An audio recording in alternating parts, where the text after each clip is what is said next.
Thank you, Chair Umberg. I'm Jeff Jarvis. I'm the Tao Professor for Journalism Innovation at the City University of New York, Emeritus. In a paper commissioned by the California Chamber, I analyze AB 886 and examine the long history of newspapers lobbying since the advent of radio to extend copyright and diminish fair use for their exclusive benefit. I oppose AB 886, first because it will benefit the hedge funds that control 18 of the state's top 25 newspapers and are primarily responsible for destroying newspapers. I fear that national media conglomerates, as well as extremist and propaganda media, may benefit as well. The bill is likely unconstitutional, in my opinion, in that a government-imposed fee on accessing content is a tax on reading. And the retaliation clause compels speech, which is not free speech. I was gratified to read your comments, Chair Umberg, in the LA Times, saying, and I'll quote, "We could screw up so that we make it so expensive that the platforms don't carry journalism content. That would be catastrophic." Amen. That is happening in Canada with its Bill C-18, where experience shows that news was of no value to Meta, but Meta's links were valuable to publishers, and according to a Chamber of Commerce analysis, they'll lose 1.2 million clicks on average per year, ending up worse than before.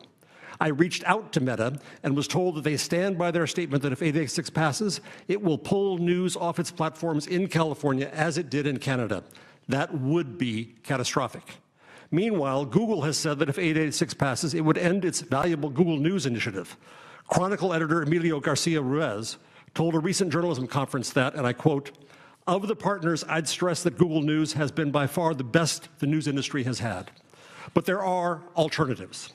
Google has made a promising proposal involving tax credits and a contribution to a fund.